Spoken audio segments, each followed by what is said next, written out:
Toasty Robot E3 coverage 2015.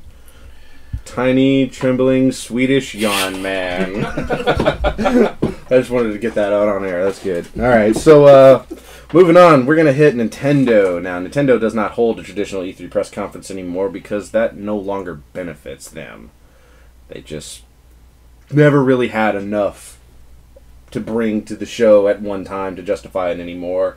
And after several shit shows in a row, they decided to go their Nintendo Direct route for their E3 stuff, which seems to be working out for them pretty well. They did it last year, did it this year again, and they had awesome Nintendo Muppet CEOs. It was really freaking adorable how they started that out. Jim Henson. That's why I said Muppet. I think that's implied. A lot of people think that's like a generalized term for puppets these days. Well, he's not like an English pirate. No, but that's a general in the puppet community. That's a blanket term now. People say Muppet. In the puppet community, you'd think they'd get that shit right. Wicked Bears. It's a blanket term. So they started off with adorable puppets of Reggie Fils-Aimé and Satoru Iwata and Shigeru Miyamoto. It was a great video. It was great. Bebopping around. It was pretty funny. And then they morphed into Star Fox characters to announce Star Fox Zero for the Wii U. Which, hey, it's more Star Fox, you guys. Yeah, I know we're gonna move past this, but I just want most wonderfully terrible joke ever in that little puppet show they put on was when they opened the door on Reggie counting his Nintendo 60 reps. They cut into Reggie, and he's in there doing, like, what was it? He was doing, like, push-ups. Yeah, he was doing, and he's like, Nintendo 62, Nintendo 63, Nintendo 64. It was pretty fun. It was definitely a Muppet joke. Brian Henson directed that himself. Yeah, you could tell. That was good. Oh, man. It was pretty funny. It was funny. It is a groan of pure joy because that show was the shit. It was adorable. It was so great watching that. So they showed the new Star Fox. It looks like it's got a lot of elements from like the other games, plus like a bunch of the stuff that was not in Star Fox 2, like because that game didn't come out, like the Landwalker shit like that. It's for a friend, I thought you were talking about the one with the dinosaurs. No. None of that. This is just straight Star Fox, man. Doing barrel rolls, which they're not really barrel rolls, but no. That's actually how they introduced the game. Yeah. They told him to do a barrel roll. He's like, I can do better. It looks cool. I saw a lot of complaints coming from people online, like talking about graphically, because it doesn't look like what that hardware is capable of. It looks like a sequel to Star Fox 64. It probably is. Well, I mean, but like when I say that, I mean they kept like the aesthetic, like straight up. It looks like low poly and like simple textures and stuff like that. They didn't like update it to be like rad looking Star Fox for new hardware. I think that was on purpose, though. Yeah, it is on purpose. Obviously, they're trying to keep with a certain aesthetic, but a lot of people were bitching about it. That's what I'm saying. Like, I feel like they did that just for nostalgia's sake, even though they had the hardware capabilities to push some graphics. Keep this in perspective, though. The last time that they polished shit up, we got Adventures. Yeah, and Star Fox Assault, which was not good either. But so no multiplayer in this Star Fox game, which is weird. Which is very weird. That would have been really cool. Yeah, people still own couches. Yeah, people still like to Star Fox 64 their friends to death. It was fun. That's now a new thing. Yeah, no multiplayer in this. Not local, not online, nothing. The multiplayer is not in this. They said they were really trying to focus on the rich history and story of the Star Fox franchise, which I guess a Nintendo game with no multiplayer. Yeah, right. I know. Weird. Especially a game that like kind of had like a fun multiplayer mode to begin with, and really no story and deep fabled franchise. They're saying that's the thing they want to focus on. If that means I'm getting out of my R-Wing and smacking dinosaurs with a pole, I'm done. Fuck this. Like fighting on top of the jet. Yeah. So they spent to stick with the Wii controller. Yeah. So after Star Fox, they revealed a slew of shit for the 3DS because in the long run, that really is their moneymaker. Legend of Zelda Triforce Heroes, which is like the spiritual successor to like the Four Swords adventure. It's like a multiplayer Zelda dungeon crawler thing. I didn't really like the Four Swords that much. Four Swords was fun as hell, man. If you had people with you that knew what they were doing, like Four Swords was fucking rad. I was that kid that played with the NPCs. Yeah, well then that's why you didn't like it. That's totally why you didn't like it. I actually, the GameCube Four Swords game managed to set that up with a bunch of friends where we played it with Game Boy Advances and link cables. So everybody had their own separate screen to go off in their own different direction, and then we would all meet back up on the TV and stuff. It was really fun. It was cool. It was a neat way to play that game. Then after that, they had Metroid Prime Federation Force, which is like a multiplayer-based like Metroid Prime thing. It's where that little soccer thing in the Nintendo World Championships came from. That's like an extra mode in that or something. It looks lame. It really does. It honestly. I'm not. I'm, right out the gate. Yeah, I'm not even gonna like try and fucking sugarcoat it, man. It looks lame, and it is definitely not what Metroid fans have been wanting at all. But I don't know. I'm sure there's people that are interested in it. Soccer fans? Yeah, sure. They had Mario and Luigi Paper Jam, which crosses over the Paper Mario series with the Mario and Luigi Superstar, whatever. The Mario and Luigi set of RPGs, which apparently they're... Yeah, the Superstar Saga. Yeah. Which are apparently there's a lot more of those than I thought there were. Because they were fun. Yeah, no, they were super fun. I enjoyed those games, but so they're doing like a crossover title where they incorporate like the aesthetics of both of those into one game. Hyrule Warriors on the Wii U is getting ported to the 3DS. They've got a version of that. I mean, you know, Dynasty Warriors with Zelda people on the go. I'm sure someone out there is excited for it. I wouldn't say excited, but yeah, all right. I'm like. Okay. I can think of one person who's probably pretty stoked for it.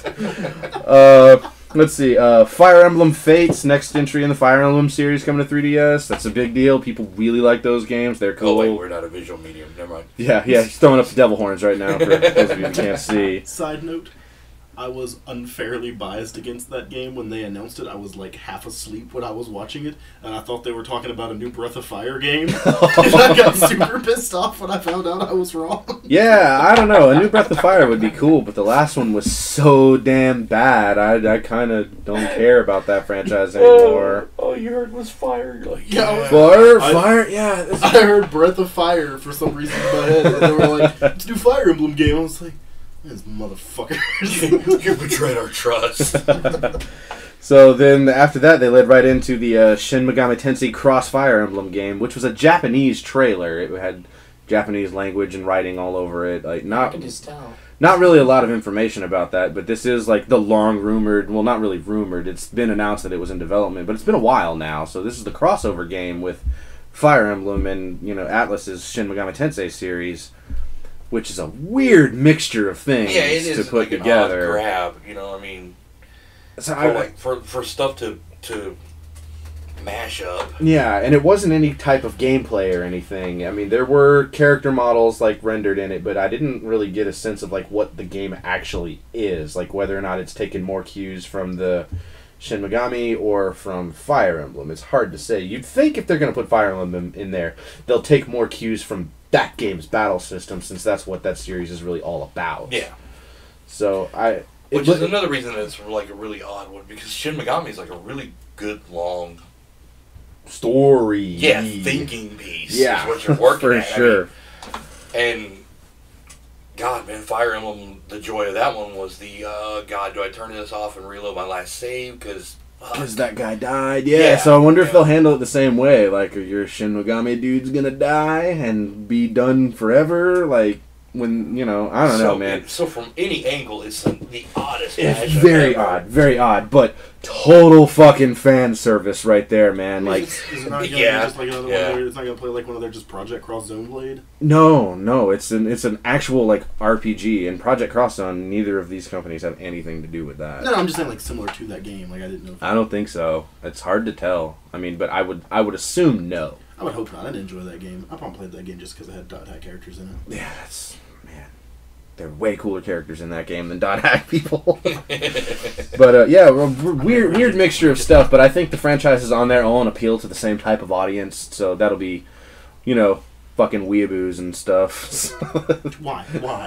You know how them work make the does to me. Well, you know I'm right too. So racist somehow. Somehow. It seems racist, but it's totally not. It's just, you know, geeky little Japanophiles are the ones that are into those kind of things. I'll show you the picture I sent Michael the other day. Go ahead and count me in, though. That looks pretty cool. Is that 3DS or? No, that's Wii U. That is. That one is a Wii U game. So, yeah, right? I know. I just got the look of Qua from Tony over here. Right? Yeah, it seems like that would be something that was like tailor-made for 3DS and the audience they're trying to cater to there. They're trying to get some Wii U sales right here with that one, man, and that's gonna work. That'll move hardware for sure. I mean, maybe not so much here, but definitely in Japan. Were they struggling there to begin with? They're not doing doing that. The weeaboo culture is bigger in Japan than it is here. Well, yeah. You know, they're kind of the progenitors. I just thought that was like an us thing, that we were just like trying to steal somebody's culture again. No. So, keeping on the JRPG hype, Xenoblade Chronicles X, which is the next one in that series, which Nintendo guys seem to really be all about that, even though it gets kind of not good reviews. Like, the Wii version, the Wii Xenoblade game, I remember getting a lot of like kind of good critical reception because of how well it handled the translation and the voice acting and stuff, but the gameplay itself was just kind of whatevs. I lost track of the whole Xeno thing. This isn't even that series. Like, it's a different thing. It's like because I thought that too. It's like, oh, this is like Xenogears, Xenosaga. Nothing to do with it. Like, nothing at all. It tricked me also. No, anything that has. I'm talking like Xenophobe, any of the Xeno. Like, I'm like Xenomorph? Well, I don't know what you're talking about, but I don't know. People seem to be into it. I don't know. That 3DS is doing all right, even though it got pretty bad reviews. They had more footage of the Yoshi's Woolly World, the Kirby's Epic Yarn with Yoshi people in it. That game looks freaking awesome. Woolly World, though? Yeah. Woolly World? Well, what the hell else are you going to call it? Woolly World. Woolly World. Well, the tongue twister for you. It's an awful name. So is Epic Yarn. Well, I mean, what are you going to do, man?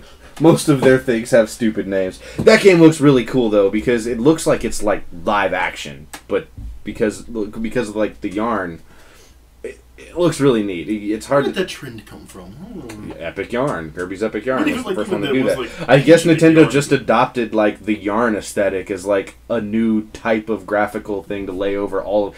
I'll play a yarn Mario game. Why the hell not? It looks neat. It looks really cool. And I mean, the yarn is more than just like an aesthetic. It's like a way to interact with stuff. Like odd sort of yarn representing in the game world at E3 this year pretty hard, man. Right. Tiny, trembling Swedish yarn man is probably pissed. But the amiibos for it actually look really cool because the amiibos are made of yarn too. Like, is it wrapped in something, or is it just like little yarn figures on an amiibo pad? It's a little yarn figure on an amiibo pad. Like, they're pretty cool looking. They're neat. Those are... I hate that I buy those things. I don't even have a Wii U. I just want the action figures. They're cool. They're neat, man. They're very well made. So after that, they had a little more information about Super Mario Maker, which, that game looks so cool. Awesome. Yeah. Man, that is... Damn, it looks awesome. Tell us more.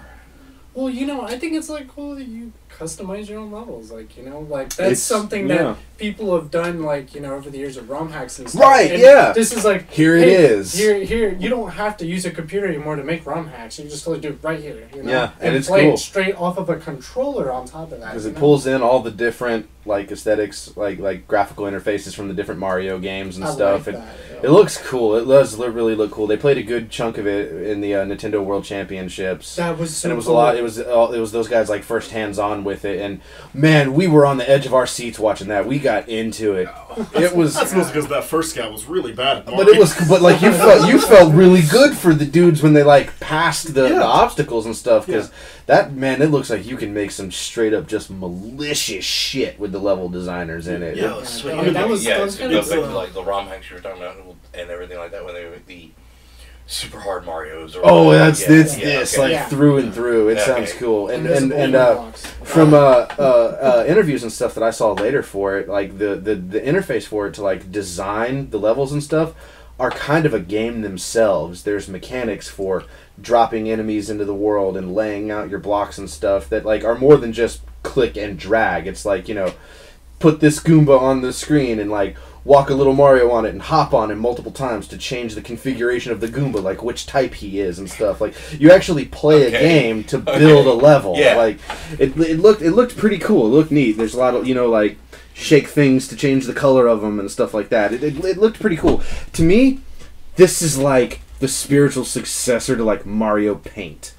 In a way, especially with like how they showed like the design part of it going down. I mean, look, it's no Centaur time traveling Abraham Lincoln with a laser axe, but it's really going to let me stretch my creative muscle to be truly cruel to people. Yeah, totally. God, like stop beating this beast over here, guys. Wow. Well, I mean, it's like this is getting truly all the a year elements for of all the video Mario games. games. Yeah, well, I am kind of curious as to the Adam Hard Mario. I should probably rephrase that, but like his version of Mario level. Yeah. Yeah, but it looks pretty cool, and it's a lot deeper than just like the way it looks. Like when I forget what the different one. I mean, there's Mario 1 graphics, there's Mario 3 graphics. I think there's the new Mario. There's Super Mario World graphics, and then there's new Super Mario Brothers graphics. And each of those graphical like layovers also come with their own sets of physics to correspond to the game that they came from too. Okay, cool. So you still have like the Super Mario Brothers asshole 4-player. Yeah. With the okay, I gotcha. It's pretty neat. It looks damn neat. Like when you're making levels, I hope it lets you switch your like change the graphics for it. Like yeah, you can. You totally can. That was in like one of the first trailers that they showed because so they showed the same level and then at like the press of a button it changed the graphics to one of the different games. So I can set it up so like I hit a POW switch or somebody hits like a power button and it like just completely switch graphical games. You probably can. Like how we have to play it. Yeah, I don't know if that's how deep, if like the triggers get in that deep, or if you're like bound to one type of graphics for like one playthrough or something like that. I see what he's saying. Yeah, I see what he's saying like too. Like I want to hit. You're playing like Mario Brothers 1 and then like pop this question block and now it's like Mario 3. Yeah, no, I'm with you. That's cool. You know? Yeah, that's cool. I hope that's in there. I haven't actually seen anybody. That seems like a fucking no-brainer though, right? Yeah. Actually changing the graphics as a mechanic in a level. That's an awesome idea. I sure as hell hope that's in there. That's what I'm saying. Like I want to like make it so like you're going through a level and you have to like there's like a part of it where you hit a button and it changes the blocks from like coins and things you run across. You hit another button and then like you're in a different game with different power ups that you have to use those power ups. See, because you're coming up with a lot more creative stuff than I am. Because all I'm thinking is like make really large jumps and no tanukis. That's like the best I got. You know. But like in the things they play in the Nintendo World Championships, I mean, they were making it like you hit the POW block and then like a swarm of ghosts would come out of it instead of like a mushroom or something.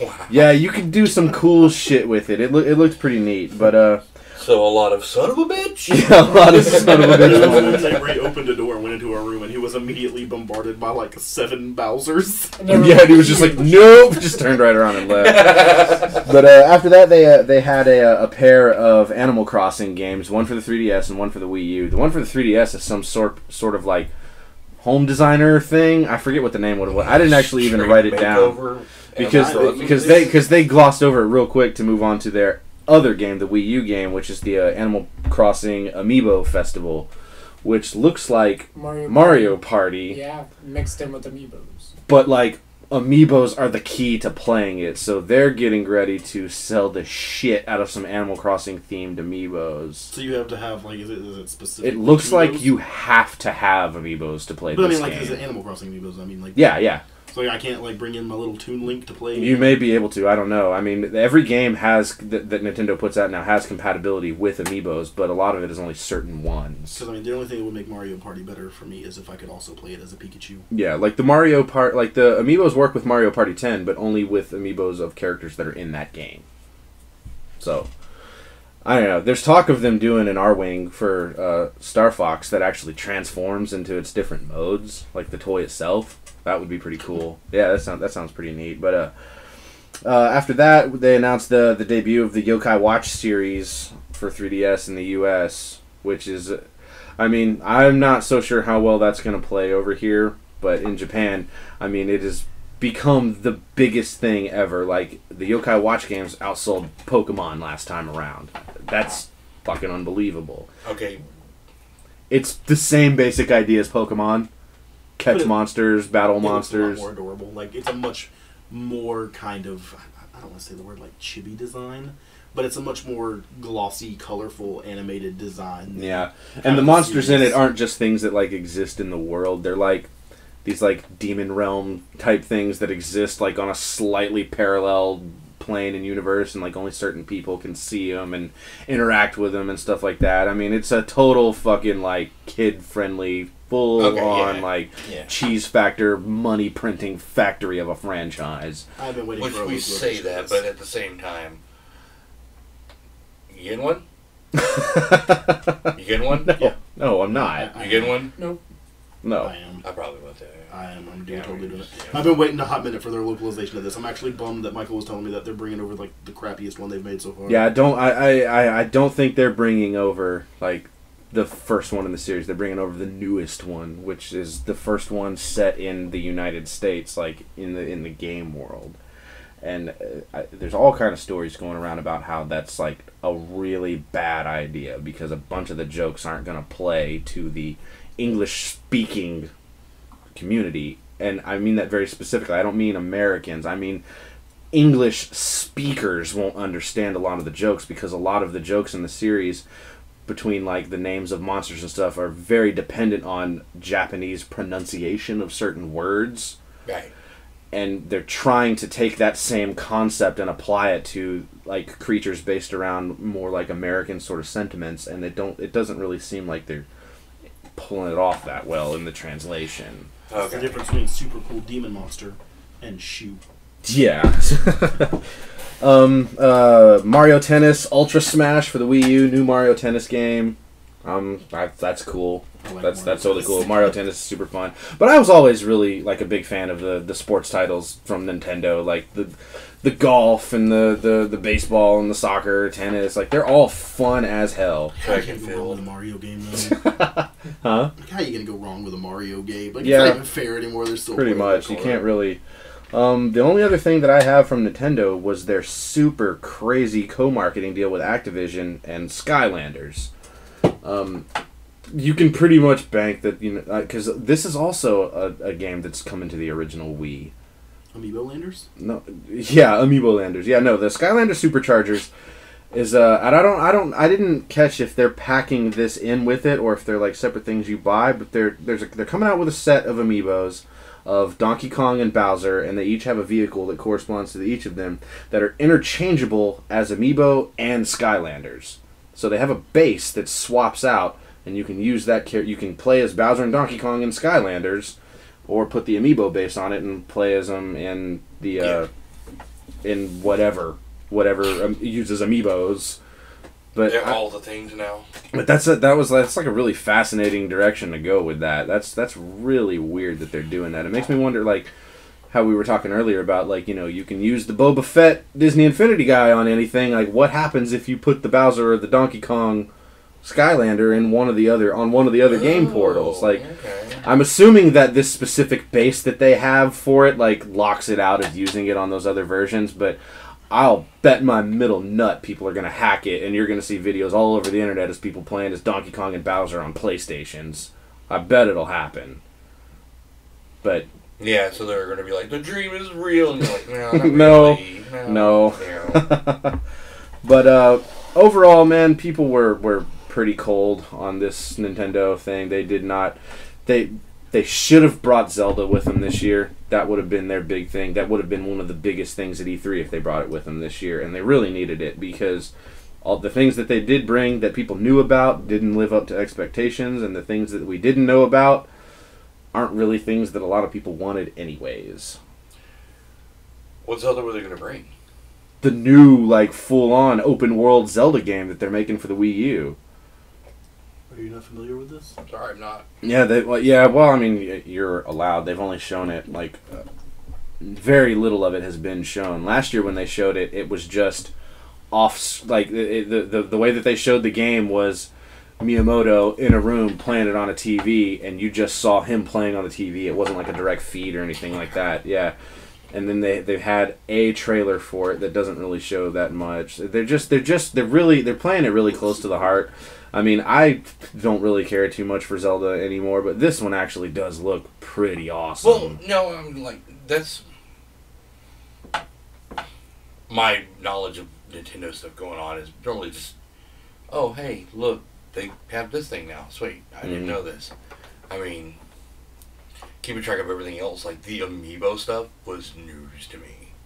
When that came out, I mean, and that's like the biggest thing. Like that, I was like, oh, they have these. Yeah, hardware sales last month were down across all consoles, but hardware peripheral sales were like 10 times higher than they've ever been, simply because Amiibo numbers get lumped in with that stuff. I mean, the people are fucking crazy for these things, man. I don't know. I don't own a 3DS. Yeah, I don't either. I news about Amiibos straight from toy feeds that I listen to and watch. I mean, they're huge, man. They are huge, and they have such limited use. It shows just how like committed like the Nintendo community is. Like Nintendo fans are hardcore fans, man. I own Amiibos. I own like 8 Amiibos. I will never have the thing they actually But yeah, pretty tepid response at best to Nintendo this year. It's almost like that they kind of forgot where they were, because they do their Nintendo Directs like quarterly throughout the year, and then so they're dropping stuff like this in these like press conference type scenarios all year long, and then this is the one where you have to really bring your A game, and you know everybody else clearly did this year, and Nintendo's just kind of sitting there like, we've got, yeah, you know, they just didn't really. That's their whole attitude. That is their whole attitude, but now they're doing this stuff on the reg. They're gonna be like, let's phone in this E3 shit. It's hurting them now, though. It's hurting them now. Like, they didn't bring any, like, honestly, like, I mean, I know it's going to make us sound shitty, that's fine. We're 28, 29 minutes into this. We've all been basically bored through this because they didn't do anything.